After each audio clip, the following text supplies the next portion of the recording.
YouTube channel medical and nurses सब। आज हम बात करेंगे कम्युनिटी हेल्थ नर्सिंग के क्वेश्चंस की, लेकिन साथ ही साथ यहाँ पर आपको सिलेबस भी बताया जाएगा, क्योंकि एमपी सीएचओ की वैकेंसी है जो आ गई हैं। बहुत दिनों से लोग वेट कर रहे थे, क्योंकि वैकेंसी है जो बहुत दिनों से आई भी नहीं थी। तो इसके पहले मैं बता दूं कि अभी फॉर्म फिलअप नहीं हो रहे हैं। फॉर्म 20 अक्टूबर से फिलअप होना है। नोटिफिकेशन है पूरा, मैंने डिटेल में आपको चैनल पे अपडेट कर दिया है, तो प्लीज़ जाके ज़रूर देखिए। और जो क्वालिफ़िकेशन रखी गई हैं इस बार, वो एज़ कंपेयर जो 2022 में हुआ था सेम एज उसी तरीके की क्वालिफ़िकेशन है। 17 अप्रैल 2022 को पेपर करवाया गया था एमपीसीएचओ का। पेपर भी चैनल पर ऑलरेडी अपडेटेड है, तो आप लोग ज़रूर जाके देखना, क्योंकि सेम एज क्वालिफ़िकेशन वही है। लेकिन इस बार जो आपका वेतन रहेगा, जो आपको सैलरी दी जाएगी, वो थोड़ी सी बढ़ा दी गई है प्रीवियस के कंपेयर में। तो यहाँ पे पहले हम थोड़ा सा सिलेबस डिस्कस करते हैं। यही सिलेबस हो सकता है आपको इस बार रिपीट हो, एज एन हमें प्रेडिक्ट कर सकते हैं कि आपको हो सकता है रिपीट हो, क्योंकि पूरा जो क्वालिफ़िकेशन है और जो यहाँ पे एग्ज़ाम पैटर्न है सीएचओ का एमपी में अभी तक हुए हैं, सेम एज फॉलो होते आ रहा है। चाहे उसमें बीएससी नर्सिंग का जो इसके पहले 2021 में हुआ था, उसमें बस अलग से थोड़ा सा 30 क्वेश्चन ऐड कर दिए थे, क्वेश्चन लेकिन 100 ही थे। तो इस बार भी आपको इस तरीके से पेपर है जो आ सकता है। तो जब भी आपका ऑफिशियल सिलेबस आएगा वो आपको भी बताया जाएगा, लेकिन ये भी आपका ऑफिशियल सिलेबस ही है, जो कि 17 अप्रैल को एग्ज़ाम हुआ था, 17 अप्रैल 2022 को। तो मेरे पास जितने भी एमपी से रिलेट करते हुए एमपी में जितने भी पेपर हुए हैं, चाहे वो सीएचओ के हुए हों, चाहे एनएचएम के हुए हों, ग्रुप 5 के हुए हों या जीएमसी के हुए हों, ऑल ओवर सभी पेपर्स पीडीएफ फॉर्मेट में अवेलेबल हैं। जो भी लोग पेपर्स पीडीएफ फॉर्मेट में विथ आंसर की के रहेंगे, सभी परचेस करना चाहते हैं तो डायरेक्ट मेरे व्हाट्सएप नंबर पे कांटेक्ट करके पेपर परचेस कर सकते हैं। और रही बात जिनके डाउट हैं कि क्या पुराने पेपर से एग्ज़ाम में क्वेश्चन आते हैं, तो मेरी गारंटी है 200% आपको क्वेश्चंस रिपीट होते हैं। और आप अलग अलग स्टेट के सीएचओ के पेपर्स भी ज़रूर देखना एक बार। चैनल पर सभी स्टेट के भी अपलोडेड हैं पेपर्स, तो यहाँ पे आपको अलग अलग स्टेट के भी पेपर देखना है, क्योंकि क्वेश्चंस बहुत रिपीट होते हैं। कुछ क्वेश्चन ऐसे होते हैं स्टेट लेवल एग्ज़ाम के अलावा वो सेंट्रल गवर्नमेंट के एग्ज़ाम में भी रिपीट होते हैं। यहाँ पे हम थोड़ा सा बस 1 मिनट में पूरा सिलेबस देख लेते हैं कि आपको अब पढ़ना क्या है, क्योंकि कहा गया है कि जनवरी 2024 से जून 2024 तक जो 6 महीने की ट्रेनिंग वाले हैं उनकी ट्रेनिंग चलेगी। मे भी हो सकता है आपका एग्ज़ाम दिसंबर में ही हो जाए, मे भी नवंबर एंड में हो जाए। तो यहाँ पे आपको तैयारी आज से ही स्टार्ट करनी है। फिजियोलॉजी 5 नंबर की आनी है, एनाटॉमी 5 की है, डेमोग्राफी 5 नंबर की आनी है आपको, community health disease prevention 5 number है आपको, मैटरनल हेल्थ मतलब कि जो आपको गायनेकोलॉजी उसमें से 10 नंबर के आ सकते हैं क्वेश्चन, चाइल्ड हेल्थ और न्यूट्रिशन से 5 नंबर, इम्यूनाइजेशन से 5, एडोलेसेंट हेल्थ से 5, फैमिली प्लानिंग से भी 5। अब सबसे ज़्यादा आपको आना है नेशनल हेल्थ प्रोग्राम। तो ये जो एमपी में नए नए प्रोग्राम्स ऐड किए गए हैं वो आपको आ सकते हैं। इन प्रोग्राम्स के लिए सबसे अच्छी बात मैं बता दूं, यदि आप एनएचएम के स्पेशली किसी स्टेट के प्रोग्राम्स देखना चाहते हैं तो आप हर एक स्टेट की जो पर्टिकुलर एनएचएम की वेबसाइट होती है वहाँ पे प्रोग्राम आपको अप टू डेट है जो ज़रूर मिल जाते हैं। नॉन कम्युनिकेबल डिसीज़ और कम्युनिकेबल डिसीज़, तो यहाँ से आपको 10-10 नंबर के क्वेश्चंस आने वाले हैं। तो ये सिलेबस आप लोग फॉलो कीजिए, ये आप फॉलो कीजिए। यदि कुछ चेंज होता भी है तो इसमें से 1 या 2 पॉइंट ही चेंज होंगे, या तो जीके ऐड कर देंगे, और कुछ भी ज़्यादा आपको चेंज नहीं होने वाला। चलिए आज की क्लास हम स्टार्ट करते हैं। सभी क्वेश्चंस यहाँ पे हिंदी में भी अपडेट किए गए हैं, लेकिन जो ऑप्शन है वो ओनली इंग्लिश में है। फर्स्ट क्वेश्चन है आज की क्लास का, in the prevention of communicable disease primary prevention results from. तो संचारी रोग की रोकथाम में प्राथमिक रोकथाम के परिणाम बनते हैं। प्रिवेंशन ऑफ कम्युनिकेबल डिसीज, जितनी भी कम्युनिकेबल डिसीज़ हैं, तो यदि आप उन डिसीज़ को प्रिवेंट करने के लिए जो फर्स्ट स्टेप अपनाते हैं, प्राइमरी प्रिवेंशन अपनाते हैं, तो वो कौन सा होगा? ऑप्शन में अर्ली डायग्नोसिस, इम्यूनाइजेशन, आइसोलेशन या फिर ट्रीटमेंट ऑफ डिसीज़। जो 3 प्रिवेंशन होते हैं मेनली, प्राइमरी, सेकेंडरी, टर्सरी। क्या है? Primary, secondary, tertiary. तो यहाँ पर जो प्रिवेंशन है, क्या है, प्रिवेंशन है कम्युनिकेबल डिसीज को लेके, तो अर्ली डायग्नोसिस आता है आपका सेकेंडरी में। किस में आएगा, अर्ली डायग्नोसिस आपका सेकेंडरी में। प्राइमरी प्रिवेंशन में आपका आएगा क्या, कि आप हेल्थ एजुकेशन दे सकते हैं, इम्यूनाइजेशन वैक्सीन दे सकते हैं, ये सब किस में आएगा, प्राइमरी प्रिवेंशन में। किसमें, प्राइमरी प्रिवेंशन में। सेकेंडरी लेवल के प्रिवेंशन में आपका, सेकेंडरी लेवल में आपका क्या आ जाएगा, कि कोई भी डिसीज़ हुई है तो उसको डायग्नोस कर एज अर्ली एज डायग्नोस करके ट्रीटमेंट स्टार्ट करवाना। और टर्सरी में आता है कि डिसीज़ डायग्नोस हो गई, ट्रीटमेंट चल रहा है, लेकिन तब भी कॉम्प्लिकेशन डेवलप हो सकते हैं, तो उसको हमें मैनेज करना है, तो वो किस में आएगा, टर्सरी लेवल ऑफ प्रिवेंशन में। क्लियर है। तो यहाँ पर प्राइमरी प्रिवेंशन पूछा है तो क्या होगा, इम्यूनाइजेशन। और ये जो यहाँ पर आपको मैं एक चीज़ और बता दूँ कि जो आपके एग्ज़ाम के लिए दिया गया है, जो सिलेबस आपको बताया गया है, उसका हम 1.5 मंथ में, 1.5 मंथ का यदि टाइम रहता है आपके पास, क्योंकि दिसंबर एंड तक आपका, दिसंबर सेकेंड वीक तक एग्ज़ाम होता है, तो हम हर एक टॉपिक के हैं जो थ्योरी बेस्ड अब क्लास भी आपकी ली जाएगी। थ्योरी बेस्ड क्लास होगी मॉर्निंग में, और फिर उसी की आपको MCQ बेस्ड क्लास भी की जाएगी, कि आपको पता चले आपने कितना पढ़ा हुआ है। तो सबसे पहली क्लास होगी हमारी प्रिवेंशन ऑफ डिसीज़ को लेके, प्रिवेंशन ऑफ डिसीज़ को लेके। एक टाइमिंग की बस थोड़ी प्रॉब्लम होगी, तो आप लोग प्लीज़ एडजस्ट करिएगा। मे भी हो सकता है आपकी क्लास नाइट वाली रहेगी, जो 10:30 पे की जाएगी। नेक्स्ट क्वेश्चन है, एवरेज सब मेंटोवर्टिकल डायमीटर इज। तो ये डायमीटर आपको गायनेक से तो आते ही आते हैं, लेकिन एक क्वेश्चन अभी तक CHO का रिकॉर्ड कायम है MP में, और अलग अलग स्टेट में भी कि एक क्वेश्चन डायमीटर से आपको ज़रूर पूछा जाता है।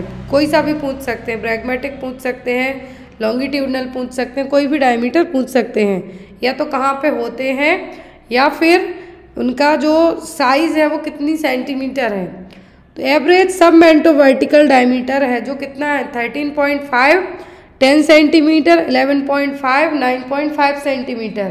तो कितना है जो डायमीटर है, जो डायमीटर है वो कितने हैं, तो वो होगा 11.5 सेंटीमीटर। सब मेंटोवर्टिकल डायमीटर की जो साइज है वो कितनी है, 11.5 सेंटीमीटर। देखिए जंक्शन ऑफ द नेक, यहाँ पर है कहाँ से, junction of the neck and chin to the vertical point, a point on the sagittal suture midway between the anterior and posterior fontanelle. एक मिडवे पॉइंट है कहाँ का, एंटीरियर और पोस्टीरियर फॉन्टेनल के बीच का। यहाँ पे आपको ये चीज़ें हैं जो फीटल स्कल वाली क्लास अपलोडेड है चैनल पर, उसको एक बार देखना तो और इजीली समझ में आएगा।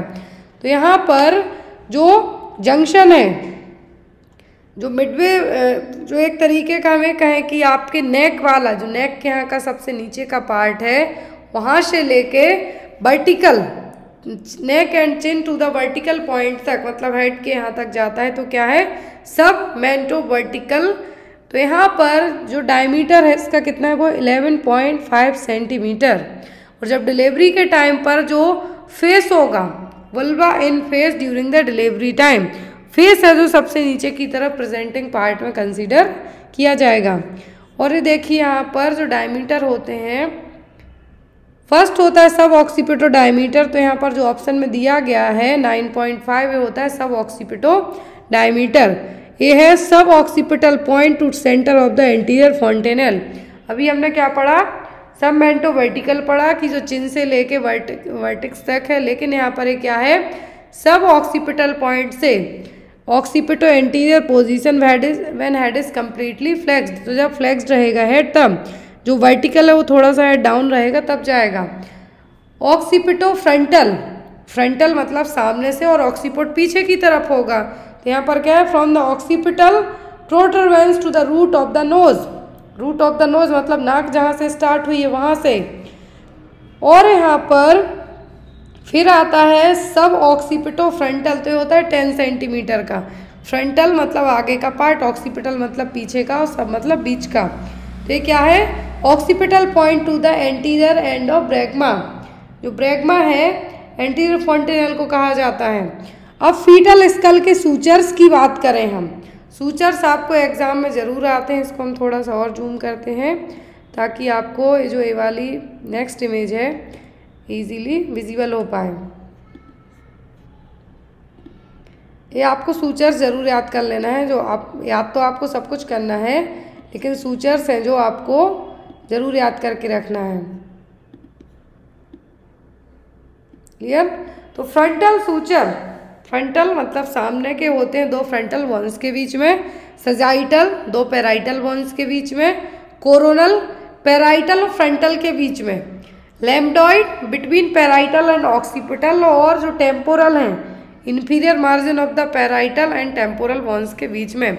मोस्टली आपको सूचर्स किन बोन्स के बीच में वो पूछा जाता है। सजाइटल पूछा जा चुका है, तो हो सकता है इस बार आपको लैम्बडॉइड पूछा जाए। नेक्स्ट है question, which type of hyper sensitivity reaction है साइटोटॉक्सिक रिस्पॉन्स? किस प्रकार की अति संवेदनशीलता प्रतिक्रिया में साइटोटॉक्सिक प्रतिक्रिया होती है? सीधा सीधा क्वेश्चन है कि साइटोटॉक्सिक रिस्पॉन्स कौन से टाइप की हाइपर सेंसिटिविटी रिएक्शन में होगा? Type 2 hyper sensitivity, type 4 hyper sensitivity, type 1 hyper sensitivity या फिर टाइप 3 हाइपर सेंसिटिविटी रिएक्शन में किस टाइप की हाइपर सेंसिटिविटी रिएक्शन में साइटोटॉक्सिक रिस्पॉन्स देखने को मिलेगा? तो वो होगा type 2 hyper sensitivity reaction. Hyper sensitivity reaction जो आपका नॉन कम्युनिकेबल वाला सेक्शन दिया गया है, उसमें आपको एक क्वेश्चन ऐड हो सकते हैं, कम्युनिटी में भी ऐड हो सकती है, इम्यूनिटी वाले पार्ट में। तो जो हाइपर सेंसिटिविटी रिएक्शन है, क्या है? हाइपर सेंसिटिविटी रिएक्शन है, तो साइटोटॉक्सिक वाला पूछा है, तो होता है टाइप 2 में। किसमें? टाइप 2 में, जिसको immunoglobulin G mediated cytotoxic hyper sensitivity reaction भी कहा जाता है। ये देखिए आप यहाँ पे इमेज दी हुई है जिसमें इजीली समझ में आएगा। एक तो पूछा जाता है आपको कि ब्लड जो यदि मिसमैच हो जाए तब कौन सी जो, या फिर एलर्जिक, यदि एलर्जिक रिएक्शन की बात पूछी जाती है आपको, तब आपको कहना है कि टाइप 1 और आईजीई इम्यूनोग्लोबुलिन है जो यदि एलर्जिक रिएक्शन है तो क्या होगा? टाइप 1 और इम्यूनोग्लोबुलिन ई है जो एक्टिवेट होगी। क्लियर है? ये एनाफ्लेक्सिक रिएक्शन में सीजनल एलर्जी होती है, हे फीवर होता है, अस्थमा होता है, तो उस टाइम पे क्या रहेगी? एक्टिवेट रहेगी। टाइप 2 में आएगी आपकी साइटोटॉक्सिक और आईजीजी। तो यहाँ पर ये जनरली जब कुछ क्रॉनिक प्रॉब्लम हुई हो या फिर ब्लड मिसमैच हो गया हो या फिर इरिथ्रोब्लास्टोफिटलिस हुआ हो तब। फिर टाइप 3 आती है, तो इसको कहा जाता है मीडिएटेड, क्या है? Mediated hyper sensitivity reaction. जब कोई इन्फेक्शियस कंडीशन होती है तब ये रहेगा। और type 4 cell mediated. Cell mediated generally जब कोई ऑटो इम्यून डिसीज हो, ट्यूबरक्लोसिस हुआ हो, उस टाइम पे है जो क्या रहेगी? एक्टिवेट रहेगी। Next one is in introduction of any substance into the body it is considered as. तो आपकी बॉडी में कोई जब भी बाहरी पदार्थ एंट्री कर जाए तो वो क्या कहलाएगा? कॉम्प्लीमेंट, सप्रेसर सेल, एंटीबॉडी या फिर एंटीजन। क्या कहलाएगा जब आपकी बॉडी में कोई बाहरी पदार्थ फॉरेन मटेरियल एंट्री कर जाए? तो वो कहलाता है एंटीजन। क्या है? वो कहलाएगा आपके लिए क्या? Antigen. Next one is the term somnolence is referred to. तो सोमनोलेंस किससे, जो वर्ड है इसका मतलब क्या है? Intermittent sleeping pattern, impaired consciousness, abnormal drowsiness in the day time, या फिर विजारे बिहेवियर। सोमनोलेंस तो एक होता है आपको नींद में चलने की बीमारी भी पूछी जाती है आपको। तो यहाँ पर यदि स्लीप वॉक पूछा जाए, क्या है? स्लीप वॉक पूछा जाए तो इसको कहा जाता है सोमनोवॉलिज्म। यहाँ पे मैं ऐड कर देती हूँ, एग्जाम में आया है। Sleep walking means somnambulism. ये क्या है? ये है नींद में चलने की बीमारी। किसी किसी को मूवीज़ में, सीरियल्स में आपने देखा है कि नींद में चलने की बीमारी है, लेकिन यहाँ पे कहा है कि सोमनोलेंस। सोमनोलेंस का मतलब होगा कि दिन में दवाई लेते रहना, पूरे दिन आपको नींद फील होना, ड्राउजीनेस सी रहना, चलो अब दवाई चल के सो जाएं, तो उस तरीके से आपको लगते रहना, पूरा दिन लगना, abnormal drowsiness in the day time, तो वो कहलाएगा सोमनोलेंस। स्लीप वॉकिंग का मतलब है सोमनोबुलिज्म। एक और टर्म होता है स्लीप टॉकिंग, एग्जाम में भी आता है स्लीप टॉकिंग। स्लीप टॉकिंग के लिए जो टर्म यूज किया जाता है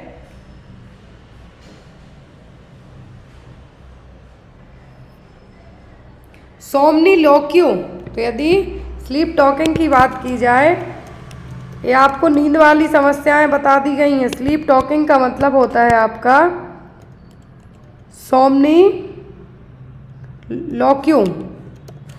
ये क्या है? स्लीप टॉकिंग, स्लीप वॉकिंग, और दिन में पूरा दिन नींद में रहना, तो वह somnolence. Next is Mrs lovely is 30 weeks pregnant and suffered from typhoid. Which type of immunity is developed by the baby from the mother. तो एक 33 सप्ताह की प्रेग्नेंट लेडी है, उनको प्रेगनेंसी में ही टाइफॉइड हो गया है। तो जो बच्चा है यूट्रस में, जो बेबी पल रहा है, फीटस है, उसको कौन सी इम्यूनिटी डेवलप होगी अपनी माँ से, उसको कौन सी इम्यूनिटी मिलने वाली है? Passive natural immunity, active artificial, active natural immunity, या फिर पैसिव आर्टिफिशियल इम्यूनिटी। यहाँ पर जब भी बच्चे को माँ से जो इम्यूनिटी मिलती है वो कहलाती है पैसिव नेचुरल इम्यूनिटी। माँ से बच्चे को यहाँ पे किस बीमारी से लड़ने के लिए इम्यूनिटी मिलेगी? तो वो की टाइफॉइड के लिए। तो यहाँ पर आपका आंसर क्या होगा? Passive natural immunity.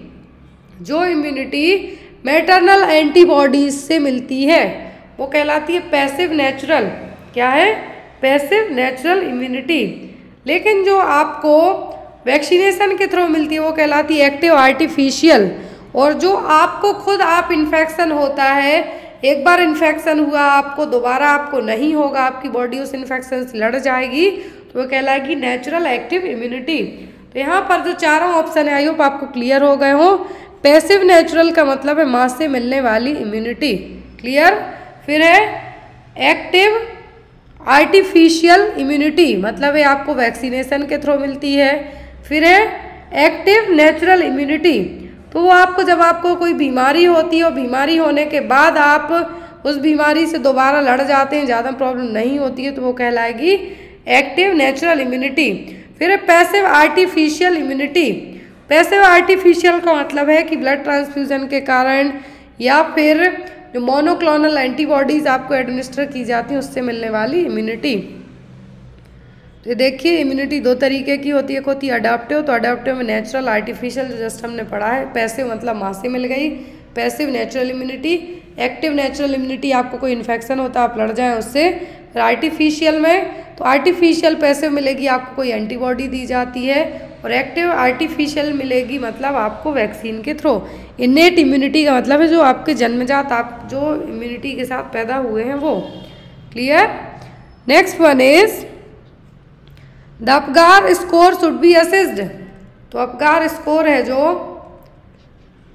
मूल्यांकन कब किया जाना चाहिए? ऑप्शन में at 5 minute after birth and 30 minute after birth, immediately after birth and 5 minute after birth, immediately after birth and 30 minute after birth, या फिर at 1 minute after birth and 5 minute after the birth.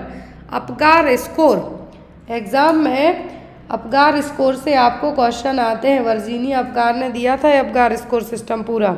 Apgar score में से आपको बहुत सारे questions बनते हैं। तो जो अपगार स्कोर है, अपगार स्कोरिंग में आपकी 5 चीज़ें चेक की जाती हैं: appearance, pulse, ग्रामेसी, activity and respiration. क्या है? जो अपगार नाम ही इसी से आपको अंदाज़ा लगाना है। तो यहाँ पे आपको एग्ज़ाम में दिया आता है कि बच्चे को कितने पॉइंट्स जो अपगार स्कोरिंग में सिस्टम दिया जाता है। तो सीवियरली डिप्रेस्ड है कि मॉडरेटली है कि हेल्दी। यदि 7 से ऊपर स्कोरिंग जाती है अपगार स्कोर की, मतलब बच्चा क्या है? हेल्दी है। 7 से 10, मैक्सिमम 10 होती है। और यदि 3 तक जाए मतलब बच्चा क्या है? सीवियरली डिप्रेस्ड कंडीशन में है। तो यहाँ पर स्कोरिंग एक बार बच्चा पैदा हुआ जस्ट आफ्टर दैट, तो मतलब 1 मिनट के अंदर, जन्म के 1 मिनट के बाद, और दूसरी बार चेक किया जाता है 5 मिनट के बाद। तो यहाँ पर आपका आंसर क्या होगा? At 1 minute after birth and 5 minute after the birth. Next one, identify the type of personality with following image. यहाँ पे एक पर्सन दिख रहा है, बहुत दुबला पतला सा है, तो इसमें कौन सी पर्सनालिटी होगी? एक्टोमॉर्फ, माइक्रोमॉर्फी, जैक्टोमॉर्फी या फिर मैक्रोमॉर्फी। ये पर्सनालिटी वाले क्वेश्चन आपको एग्जाम में आ सकते हैं। तो यहाँ पर कौन सी पर्सनालिटी दिख रही है पर्सन की? दुबला पतला सा आदमी खड़ा हुआ है, ये है यहाँ पर एक्टोमॉर्फ पर्सनालिटी। ये देखिए यहाँ पर एंडोमॉर्फ मतलब अच्छे हट्टे कट्टे मोटे ताजे, हाइट कम होगी लेकिन थोड़े जो ओवीज होंगे। मीजोमॉर्फ मतलब हाइट भी अच्छी होगी, हेल्दी होंगे। और एक्टोमॉर्फ का मतलब बिल्कुल थिन होंगे, चिड़चिड़े होंगे, गुस्सैल टाइप के होंगे। Next is a nurse asking question to a patient regarding precipitating factors of his present symptoms. Patient struck the shoulder by mean of saying I don't know. This will be considered as। तो एक nurse है, मरीज से उसके वर्तमान लक्षणों के मतलब उसको जो प्रॉब्लम हुई है उसके बारे में, क्यों हुई है, उससे कुछ रिलेट करते हुए क्वेश्चंस पूछती है। तो पेशेंट क्या करता है कि अपना कंधा हिला के एक साइड मुँह कर लेगा और उसका मतलब क्या निकलेगा कि मुझे पता नहीं है। तो ये क्या है? Verbal communication, informal communication, non verbal या फिर फॉर्मल कम्युनिकेशन। अब यहाँ पे क्वेश्चन ध्यान से देखें। नर्स ने क्वेश्चन किया, वो बोला बिल्कुल भी नहीं है, तो ये वर्बल में तो बिल्कुल भी नहीं होगा। क्लियर? उसने बात नहीं की, उसने अपने कंधे को ऐसे टेढ़ा कर लिया, घुमा लिया, तो उसका मतलब समझा गया कि उसको पता नहीं, आई डोंट नो। मतलब उसे नर्स समझेगी कि उसको कुछ भी पता नहीं है अपनी प्रॉब्लम के बारे में, क्योंकि उसने अपने शोल्डर से इशारा किया है, कंधा है जो नीचे की तरफ घुमाया है। तो ये क्या हो जाएगा? ये कहलाएगा नॉन वर्बल कम्युनिकेशन, क्योंकि उसने यहाँ पे ना तो कुछ बात करके बताया है, ना ही कुछ लिख के बताया है, कुछ भी नहीं किया। उसने अपना शोल्डर है जो घुमा के बता दिया। तो ये क्या किया? उसने इशारे किए, मतलब बोला कुछ नहीं। ये कहलाएगा आपका नॉन वर्बल कम्युनिकेशन। कुछ बात करता, इनफॉर्मल जैसे फैमिली में कम्युनिकेशन चलता, फॉर्मल जैसे आपका और आपके टीचर्स के बीच में है, तो इस तरीके से। तो यहाँ पर क्या है? नॉन वर्बल कम्युनिकेशन है। इसमें बताया गया है कि कम्युनिकेशन किस तरीके का होता है। तो अलग अलग तरीके से आप कम्युनिकेशन पढ़ते हैं। तो यहाँ पे यदि आपको कम्युनिकेशन की बात करें, हम क्या है कम्युनिकेशन की बात करें, तो एक होता है formal, informal, oral, written, visual मतलब जो देख के, ऑडियो मेथड के थ्रू या फिर ऑडियो विजुअल। तो यहाँ पे आपके लिए जो आप अभी मान लीजिए स्क्रीन पर लेक्चर अपना सुन रहे हैं, जो भी मैं पढ़ा रही हूँ, किस में आएगा ऑडियो विजुअल कम्युनिकेशन में। तो यहाँ पर आपका बेसिस ऑफ एक्सप्रेशन या फिर मेथड तो होता है वर्बल, नॉन वर्बल। वर्बल मतलब बोल के, लिख के। नॉन वर्बल में आएगा आपका विजुअल, ऑडियो मेथड और ऑडियो विजुअल कम्युनिकेशन। तो यहाँ पर आपको अलग अलग मेथड्स दी गई हैं कम्युनिकेशन की। फिर आपका नॉन वर्बल में आपका आ सकता है गेस्चर आ सकता है, फिर इस तरीके से। और दूसरा होता है फ्लो ऑफ इंफॉर्मेशन, मतलब आप अपने ग्रुप में ही कम्युनिकेशन करते हैं, जो आप क्लास में हैं। हॉरिजॉन्टल मतलब सेम लेवल पे, वर्टिकल पर मतलब अपर टू लोअर लेवल पर करते हैं। Upward communication, downward communication. Basis of organisational relationship मतलब फॉर्मल होगा, इनफॉर्मल होगा। तो ये बेस्ड ऑन कम्युनिकेशन रहता है। यदि डायरेक्ट क्वेश्चंस में आपको इशारों वाली बात करें तो नॉन वर्बल कम्युनिकेशन कहना है। क्लियर? यदि आपको कहा जाए कि आपके सुपीरियर ने आपको कुछ करने के लिए ऑर्डर दिया है, तो ये कौन सा कम्युनिकेशन होगा? ये होगा आपका बेस्ड ऑन ऑर्गेनाइजेशन के हिसाब से, वर्टिकल है कि हॉरिजॉन्टल है। Next one is select the part of the uterus among the following. तो इनमें से आपको बताना है कि यूट्रस के पार्ट कौन से हैं। Body of uterus, cervix, isthmus. तो यूट्रस के पार्ट इनमें से कौन से हैं? पार्ट ऑफ यूट्रस है यहाँ पर बॉडी, सर्विक्स, इस्थमस। तो यहाँ पर आपका आंसर भी क्या होगा कि ये तीनों हैं। क्या है? तीनों है, फंडस, बॉडी, सर्विक्स। तो यहाँ पे आपका आंसर क्या होगा? All, first, second, third. तो यहाँ पर आपका आंसर क्या होगा? First, second and third.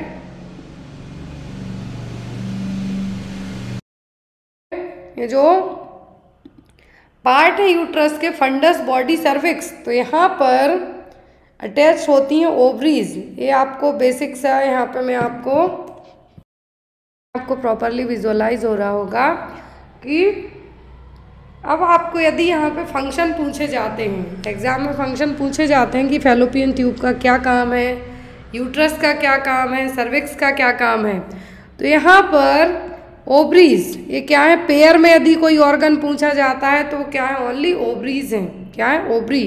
Fallopian tube है जो दोनों साइड से कनेक्ट होती है। ओवरी हर महीने एग रिलीज करने का काम करती है। तो यहाँ पर यूट्रस का काम क्या है, यूट्रस है जो एवरी मंथ जो पीरियड्स आते हैं, एवरी मंथ जो मेंस्ट्रुएशन साइकिल होती है वो शेडिंग होती है इसकी लेयर में, उसके कारण होता है। यहाँ पर जो फीटस है उसका इम्प्लांटेशन भी होता है, फर्टिलाइजेशन होता है यहाँ पर एम्पुला पार्ट में फैलोपियन ट्यूब के। यहाँ पर फैलोपियन ट्यूब के इधर के पार्ट में जो फिमरी लगी हुई होती हैं, जब भी एग रिलीज किया जाता है ओवरी से तो वो फिमरी क्या करती हैं, इस एग को फैलोपियन ट्यूब के थ्रू एंड देन यूट्रस में लाके एवरी मंथ मेंस्ट्रुअल साइकिल के थ्रू एग है जो बाहर निकलता है। Clear. Next one is complication of oxygen therapy baby in the preterm. यदि बच्चा प्रीटर्म पैदा हुआ है, उसको ऑक्सीजन थेरेपी दी जा रही है, तो बच्चे को क्या हो सकता है, रेटिनोपैथी ऑफ प्रीमेच्योरिटी, एटलैक्सेसिस, टैकिपनिया या फिर सीजर्स क्या होने के चांसेस रहेंगे बच्चे को। तो यहाँ पर जो बच्चे में होने के चांसेस होंगे वो क्या होंगे, यदि बच्चा क्या है प्रीटर्म पैदा हुआ है और बच्चे के लिए ऑक्सीजन दी जा रही है तो यहाँ पर बच्चे को होगा रेटिनोपैथी ऑफ प्रीमेच्योरिटी। क्या होगा, रेटिनोपैथी ऑफ प्रीमेच्योरिटी। अब यहाँ पर जो टैकिपनिया है, क्या है, टैकिपनिया इसका मतलब फास्ट ब्रीदिंग, और रेटिनोपैथी ऑफ प्रीमेच्योरिटी का मतलब है कि जिन बच्चों का वजन जो बच्चे प्रीमेच्योर पैदा हुए हैं, क्या है, प्रीमेच्योर पैदा हुए हैं, तो एबनॉर्मल ब्लड वेसल्स की ग्रो हो सकती है। कहाँ पर, रेटिना पार्ट में, बच्चों की आँखों में। तो इसीलिए इसको टर्म ही दिया गया कि रेटिनोपैथी ऑफ प्रीमेच्योरिटी। लंबे टाइम तक यदि ऑक्सीजन की सप्लाई की जाती है इन बच्चों में तो एबनॉर्मल ब्लड वेसल्स ग्रो हो सकती है रेटिना में। और रेटिना क्या है, लाइट सेंसिटिव लेयर होती है आइस की। एग्जाम में आता है कि लाइट सेंसिटिव लेयर क्या है, तो वो है रेटिना। और इसी रेटिना में ब्लड वेसल्स ग्रो कर जाती हैं एबनॉर्मल तरीके से, तो वो कहलाता है retinopathy of prematurity. Next one, which condition can place a client at risk for acute respiratory distress syndrome. कौन सी स्थिति क्लाइंट को तीव्र श्वसन संकट सिंड्रोम मतलब एक्यूट रेस्पिरेटरी डिस्ट्रेस सिंड्रोम में डाल सकती है, asthma, septic shock, heart failure या फिर सीओपीडी। कौन से केस में मरीज है जो ARDS का रीज़न भी बन सकता है। तो एक सडन तो नहीं होगा, ये होगा यदि मरीज को कोई इन्फेक्टिव प्रॉब्लम रही हो, और ये हो सकता है सेप्टिक शॉक के केस में। किसमें, सेप्टिक शॉक के केस में, जिसमें एक्यूट रेस्पिरेटरी डिस्ट्रेस सिंड्रोम की कंडीशन भी बन सकती है। Next one, the characteristics feature of jamais vu. Psychiatric में पढ़ा है आपने, साइकोलॉजी में भी पढ़ा है। जमैस वू की विशेष विशिष्टता क्या है, strange of family member, strange to new places, strange to the world या फिर strange to the familiar situation. ये एग्ज़ाम में है जो क्वेश्चन आया हुआ है। तो यहाँ पर जमाए वो इसकी जो विशेषता है, क्या है, विशेषता है या फिर कैरेक्टरिक फीचर है, वो क्या है, वो है यहाँ पर स्ट्रेंज टू फैमिलियर सिचुएशन। मतलब आपकी फैमिली में क्या चल रहा है उन सिचुएशन का आपको अंदाज़ा भी ना होना। क्या है, उन सिचुएशन के बारे में आपको अंदाज़ा भी ना होना। नेवर सीन मतलब आपको पता ही नहीं है, अनफेमिलियर रहना आपका एक तरीके से। क्या है आपका, नेवर सीन सिचुएशन और अनफेमिलियर रहना, जो जिन चीज़ों को आप जानते हो उनसे भी अनजान रहना, तो क्या है, strange to the familiar situation. Next one, longest part of the fallopian tube. तो फैलोपियन ट्यूब का सबसे लॉन्गेस्ट पार्ट क्या है, fallopian tube, ampulla, interstitial space, infundibulum या फिर इस्थमस।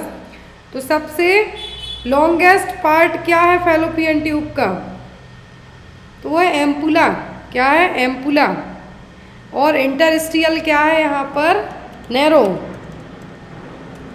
नैरोएस्ट पूछें तो क्या है, इंटरस्टिशियल, और लॉन्गेस्ट पूछें तो एम्पुला, जहाँ पर क्या होता है, फर्टिलाइजेशन की प्रोसेस होती है। लेकिन जब यही फर्टिलाइजेशन की प्रोसेस हो के इम्प्लांटेशन भी यहीं पर हो जाए एम्पुला पार्ट में, तो ये कहलाती है फिर ट्यूबल प्रेगनेंसी। क्या कहलाती है, ट्यूबल प्रेगनेंसी। यूट्रस के जो पार्ट होते फैलोपियन ट्यूब के जो 4 पार्ट होते हैं, infundibulum, ampulla, isthmus and intramural part, जो ऑप्शन दिए हुए हैं आपको ये सभी चारों पार्ट हैं। इनफंडिबुलम फनल शेप्ड पार्ट होता है, फिर एम्पुला सबसे वाइडेस्ट और लॉन्गेस्ट पार्ट माना जाता है। इस्थमस और इंटरस्टिशियल स्पेस को किस में कंसीडर किया जाता है? नैरो में। Next is which part of the brain is concern with the regulation of body temperature. तो ब्रेन का कौन सा पार्ट है जो बॉडी टेम्परेचर रेगुलेट करने में हेल्प करता है? मेडुला ऑब्लोंगेटा, सेरिबेलम, सेरिब्रम या फिर हाइपोथैलेमस। तो कौन सा पार्ट है ब्रेन का जो किस में हेल्प करेगा आपकी? हेल्प करता है बॉडी टेम्परेचर कंट्रोल करने में, तो वो है हाइपोथैलेमस। क्या है? Hypothalamus. Next and most important question, कहा गया है कि which hypersensitivity reaction does asthma and hay fever typified. तो देखिए यहाँ पर कौन सी हाइपर सेंसिटिविटी रिएक्शन है जो अस्थमा और हे फीवर के लिए रिस्पॉन्सिबल है? साइटोटॉक्सिक, एनाफ्लेक्टिक, एटोपिक या फिर केमिकल मीडिएटर। हमने फर्स्ट क्वेश्चन यही पढ़ा था हाइपर सेंसिटिविटी रिएक्शन को लेकर। तो जो हाइपर सेंसिटिविटी रिएक्शन अस्थमा और हे फीवर के लिए वो एटोपिक। क्या है? Atopic. First muscle that is stiff after the death. मृत्यु के बाद पहली मांसपेशी जो कि हार्ड हो जाती, स्टिफ हो जाती है, अकड़ जाती है, वो कौन सी है? ऑर्बिकुलरिस ओक्यूलाई, डेल्टॉइड, वास्टस लैटरलिस या फिर फेशियल मसल। तो यहाँ पे कहा गया है कि first muscle that is stiff after the death, मृत्यु के बाद पहली मांसपेशी जो कठोर होती है। कहा जाता है कि जैसे ही डेथ होती है बॉडी कैसे होने लगती है? स्टिफ होना स्टार्ट हो जाती। क्या है? स्टिफ होना स्टार्ट हो जाती है।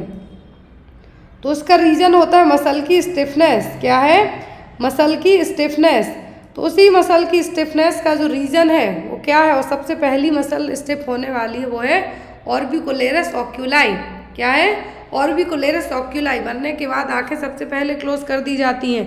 यदि नहीं कर पाए उस टाइम पर तो वो खुली की खुली रह जाती हैं जस्ट बिकॉज ऑफ स्टिफनेस के कारण।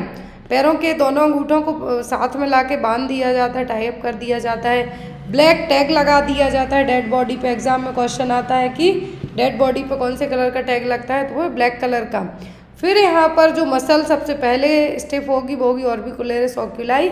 इसीलिए सबसे पहले जब भी पेशेंट यदि डेथ होती है आंखें खुली हुई रह जाती हैं तो सबसे पहले उन आँखों को बंद कर दिया जाता है as soon as possible, otherwise फिर आफ्टर वो बंद नहीं होती हैं।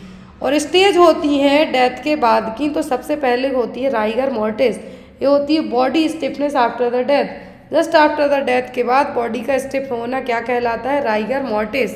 एल्गार मॉर्टिस का मतलब है कि बॉडी का टेम्परेचर है जो क्या होना? कम होना।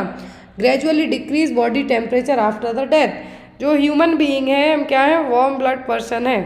क्या है? हमारा ब्लड है जो गर्म रहता है, लेकिन आफ्टर द डेथ है जो हमारी बॉडी ठंडी पड़ने लगती है। तो इसीलिए तो बॉडी का टेम्परेचर है डेथ के तुरंत बाद घटना स्टार्ट होता है वो कंडीशन कहलाती है Elgar mortis.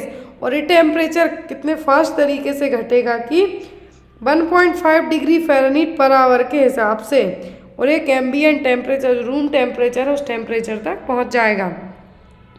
Next one, which of the following is not a recommended step to active management of the third stage of labour. तो यहाँ पर थर्ड स्टेज ऑफ लेबर का कौन सा है जो एक्टिव मैनेजमेंट नहीं है?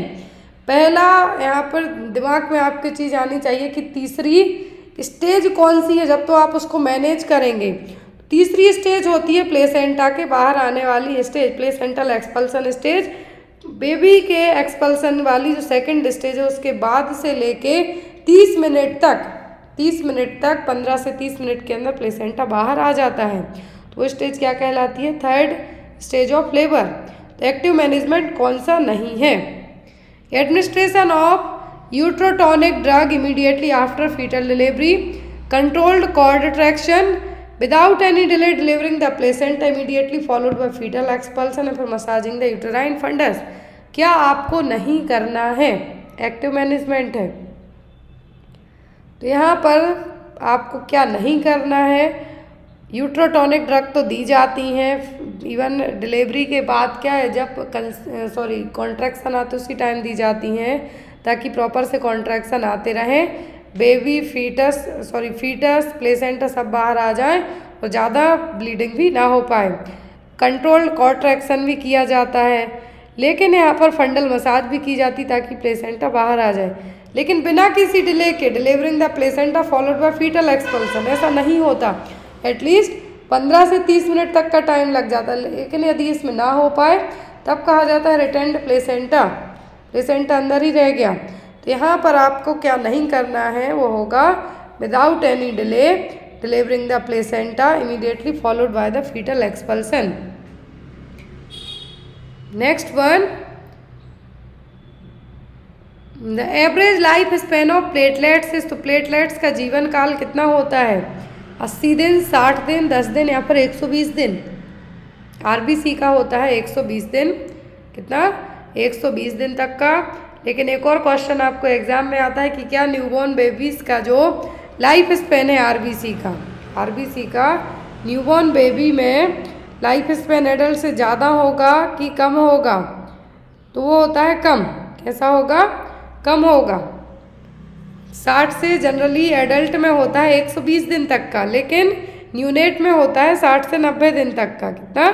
60 से 90 दिन तक का। यदि बच्चा प्रीटर्म पैदा हो जाए तब आरबीसी का जीवन काल हो जाता है 35 से 50 तक का। ये आप याद रखें, एग्जाम में आता है। तो यहाँ पे तो प्लेटलेट्स का पूछा है, तो यदि आरबीसी का, यदि नॉर्मल आरबीसी पूछें तो 120 दिन, लेकिन आरबीसी का टर्म इन्फेंट में पूछें या फिर जो टर्म बच्चा पैदा हुआ है, टर्म न्यूबॉर्न है, यहाँ पे टर्म न्यूबॉर्न है, मतलब 37 वीक के बाद हुआ है, तो उसमें रहता है 60 to 90 डेज, क्योंकि इनमें फिर बहुत फास्ट तरीके से एरिथ्रोसाइट्स क्या होती हैं? डिस्ट्रक्ट होती हैं, इसीलिए बिलिरुबिन का लेवल बढ़ जाता है बच्चों में और जो जॉइंटिस की कंडीशन देखने को मिलती है।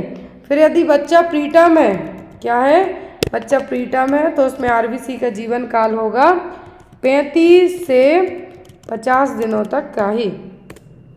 Clear? Next one, what is enuresis? तो एन्यूरेसिस का मतलब क्या है? Involuntary loss of urine, involuntary voiding during sleep, increased volume of urine या फिर एक्सेसिव यूरिनेशन एट नाइट। तो एन्यूरेसिस का मतलब है यहाँ पर involuntary voiding during the sleep, सोने के टाइम पर बिस्तर में बेड वेटिंग कर जाना, सुसु कर जाना, तो क्या है? Involuntary voiding during the sleep. Next one, which among the following is the infestation of skin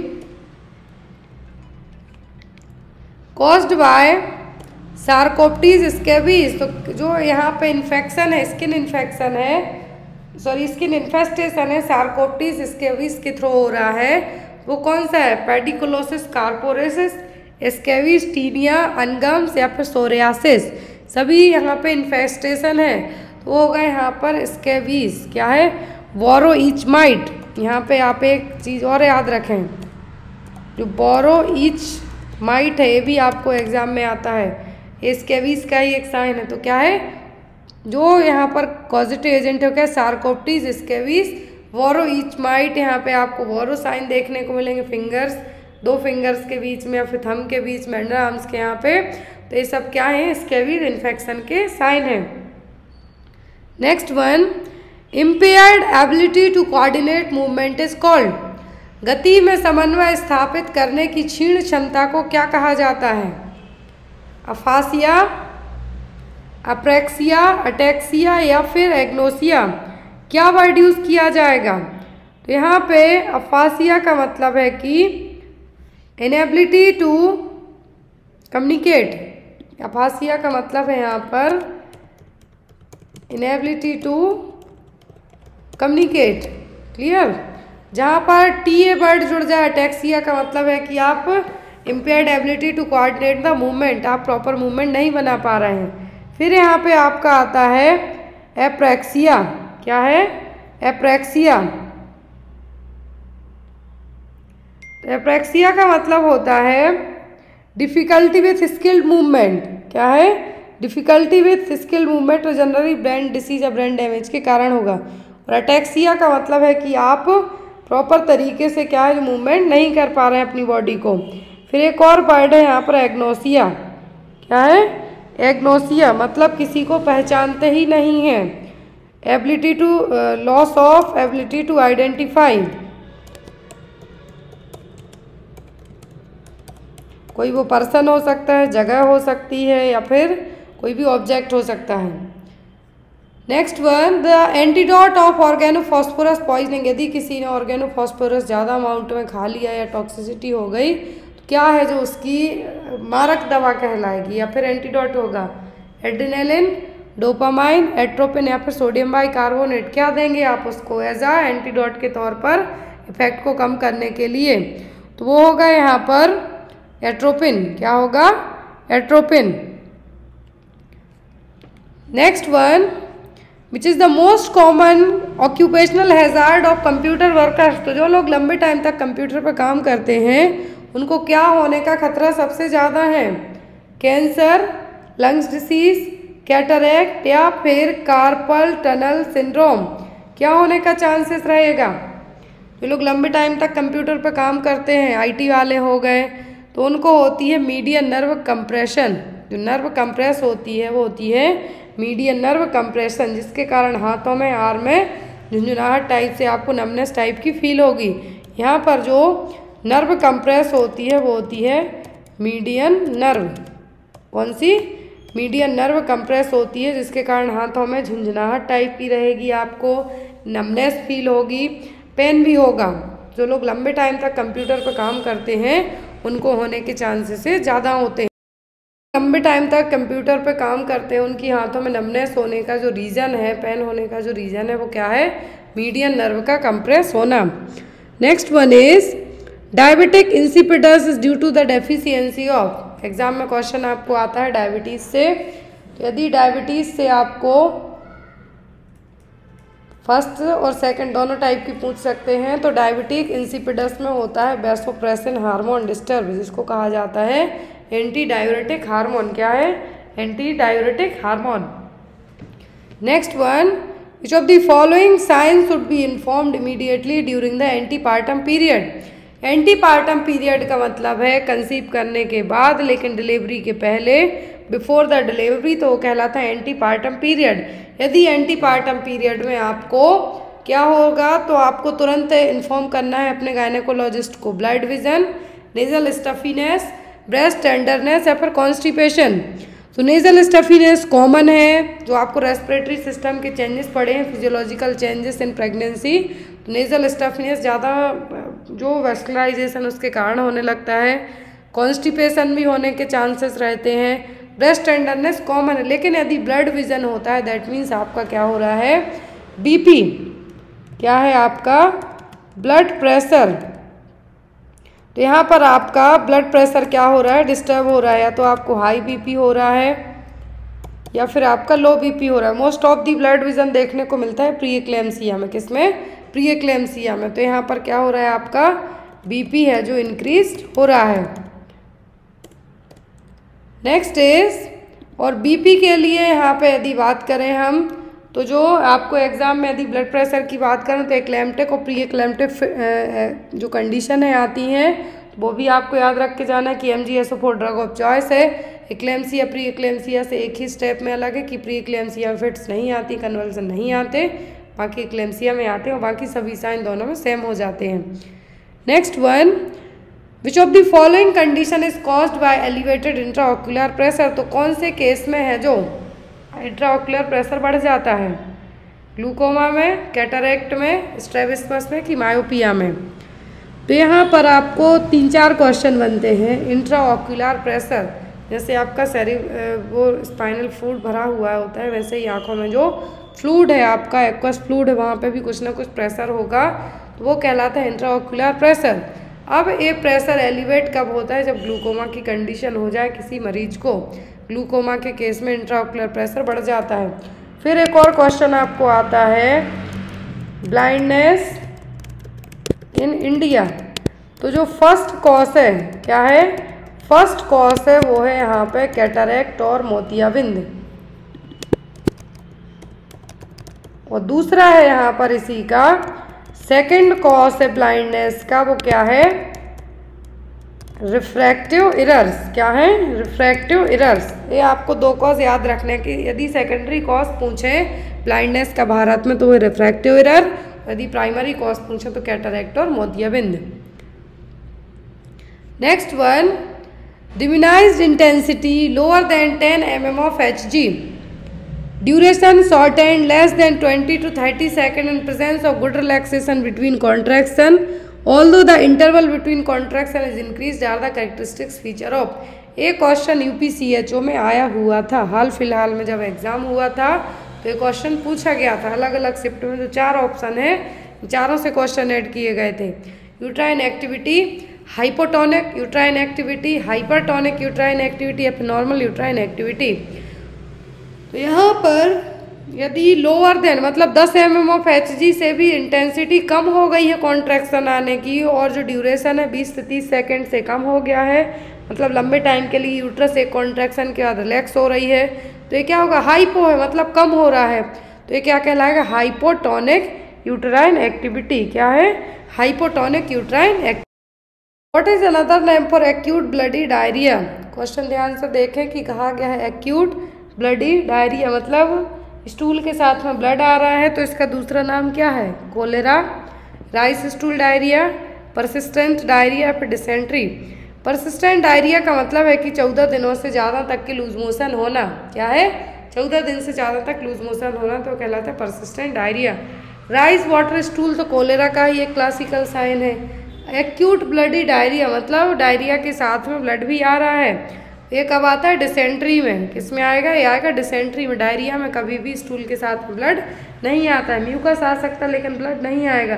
blood आना स्टार्ट हो मतलब क्या है, डिसेंट्री है। Next one, which of these which is not the principle of health education, इनमें से health education का principal कौन सा नहीं है। Unknown to known, participation, credibility या फिर reinforcement.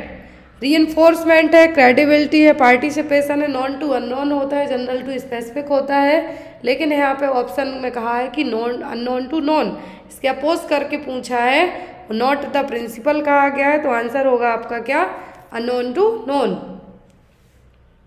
Clear.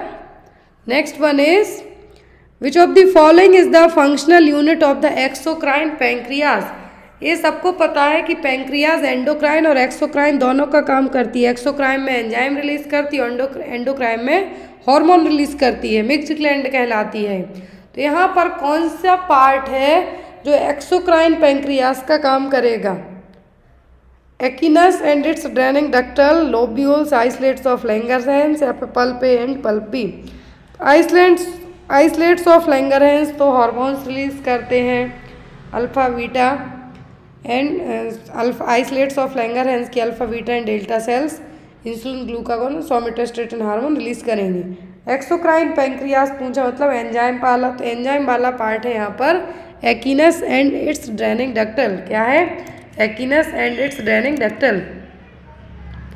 Next one is the wall of the microtubules is made up of. जो माइक्रोट्यूब्यूल्स की वॉल है किससे बनी हुई होती है, glycoprotein, deoxyribonucleic acid, globular protein या फिर कार्बोहाइड्रेट से किससे बनी हुई होती है माइक्रोट्यूब्यूल्स की वॉल।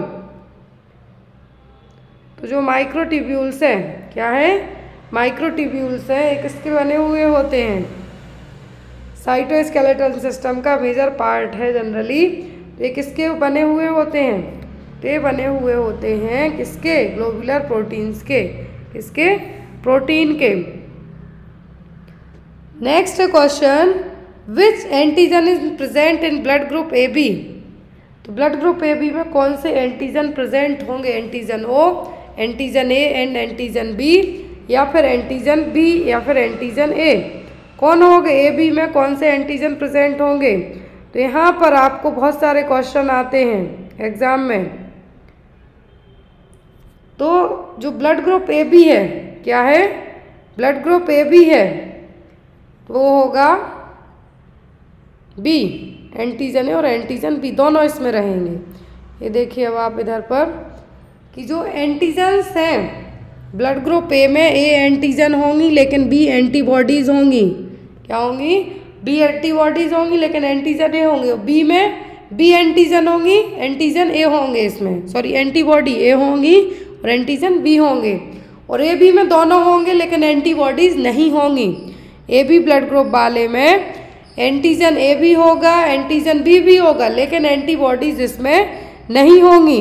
इसीलिए ए बी वाले सबका ब्लड है जो रिसीव कर जाते हैं, ए बी वालों को क्या कहा जाता है? ब्लड ग्रुप ए बी वालों को यूनिवर्सल रेसिपिएंट। याद रखें, जो ए बी ब्लड ग्रुप वाले हैं, ए बी ब्लड ग्रुप, इनको क्या कहा जाता है? Universal recipient. और जो ओ नेगेटिव है, क्या है? ओ नेगेटिव है, इनको क्या कहा जाता है? ये डोनर हैं। क्या है? ये डोनर है, अपना ब्लड किसी को भी दे सकते हैं। तो ये चीज़ याद रखें कि जो ब्लड ग्रुप ए वाले हैं उनमें एंटीजन ए होगा और एंटीबॉडी बी होगी, लेकिन जो ब्लड ग्रुप बी वाले हैं उनमें बी एंटीजन होगी और एंटीबॉडी ए होगी, लेकिन ए बी वालों में कोई भी एंटीबॉडीज़ नहीं होगी, एंटीजन होगा ए और बी। जो ब्लड ग्रुप ओ वाले हैं, इनमें कोई सा भी एंटीजन नहीं होगा। क्या है? इनमें कोई एंटीजन नहीं होगा, लेकिन इनमें एंटीबॉडीज़ ए भी होगी और बी भी होगी। इसीलिए अपना ब्लड सबको दे सकते हैं। ओ नेगेटिव वाले हैं जो अपना ब्लड ग्रुप सबको दे सकते हैं, लेकिन ए बी वाले हैं जो सबका ब्लड है जो ले सकते हैं, क्योंकि इनमें एंटीबॉडीज़ होती ही नहीं है, क्योंकि इनमें एंटीजन बस हैं।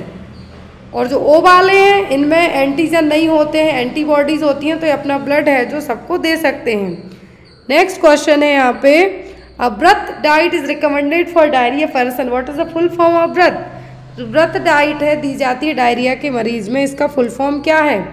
बनेना ragi avocado toast, banana rice apple sauce toast, banana ragi apple sauce toast, या फिर बनेना राइस एवोकाडो टोस्ट।